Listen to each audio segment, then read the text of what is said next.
Kort sagt, danske cykler og dansk cykelsti know-how til Ukraine. Jeg er blevet kontaktet af byen Lviv i den vestlige Ukraine som byplanlægger. De vil gerne have hjælp til et cykelplanlægningsprojekt. Og jeg sagde selvfølgelig ja.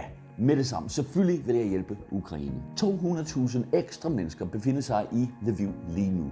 Intern flygtning fra Putins krig. Langt de fleste ankom i bil, og lige nu er byen overrendt af biler. Og deres offentlige transport, busser og sporvogne kan ikke klare alle de ekstra passagerer. Vi har alle sammen set, hvordan folket bruger cyklen i krigstid i Ukraine. Stærke billeder af stærke mennesker. Her i Danmark forstår vi godt, hvordan cyklen kan være et vigtigt værktøj i hverdagen. Jeg har designet cykelstier i byer over hele verden. Nu er det tid til at hjælpe Ukraine. Men Ukraine har også brug for cykler, så folk kan komme rundt til supermarkedet, til lægen, i skolen. Alle de ting, vi ved, cyklen kan bruges til. Og hvad har vi her i Danmark? Vi har cykler. Faktisk skrotter vi 400.000 cykler om året. Langt de fleste er skrottet af forsikringsselskaber, som er hamrende ligeglade med cykler. De opbevarer dem, indtil de endelig skrotter dem. Men vi har mange andre cykler. Private cykler stående i vores baggård, i vores garager. Her i København og på Frederiksberg har vi faktisk flere cykler end mennesker.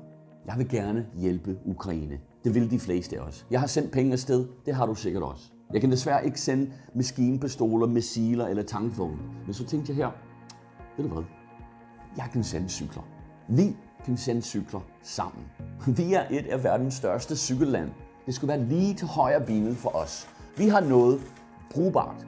Vi har simpelthen så mange cykler. Cykler, som Ukraine kan bruge. Så enkelt er det. Jeg fundraiser hermed cykler til Ukraine. Vi starter med en pengeindsamling, og det er meget vigtigt, fordi det her, det er sgu ikke billigt. Pengene skal bruges på 2 klare aspekter af projektet. For det første, danske cykler til Ukraine. Det forstår vi godt. Danskere har allerede doneret cykler til ukrainske flygtninge herhjemme, som her i Slangerup. Men nu skal vi oppe på the next level. Så hvis du har en god køreklar cykel, som kan bruges med det samme i Ukraine, så sørger jeg for, at den kommer derned. Nu er vi kommet så langt. For det første er der en masse planlægning og logistik, og sammen med et fantastisk hold af frivillige, er vi i gang med at regne det hele ud. Når det er tid til indsamling af god køreklare cykler her i hovedstaden, så hører du fra mig. For det andet sender vi midlertidige cykelstier til Lviv, så folket kan cykle sikkert. En komplet pakke, der kommer ud af containerne, klar til at implementere.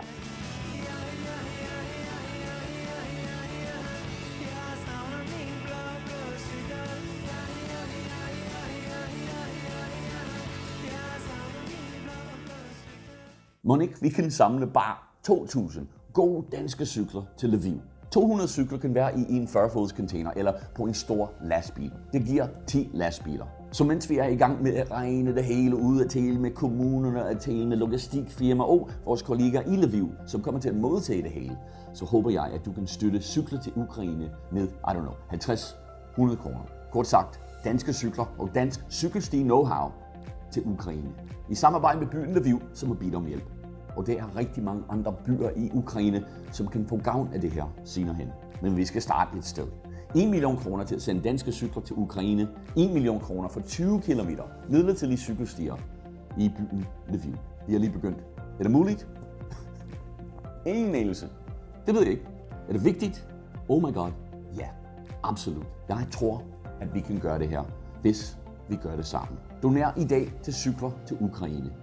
Og stand with Ukraine. Tusind tak.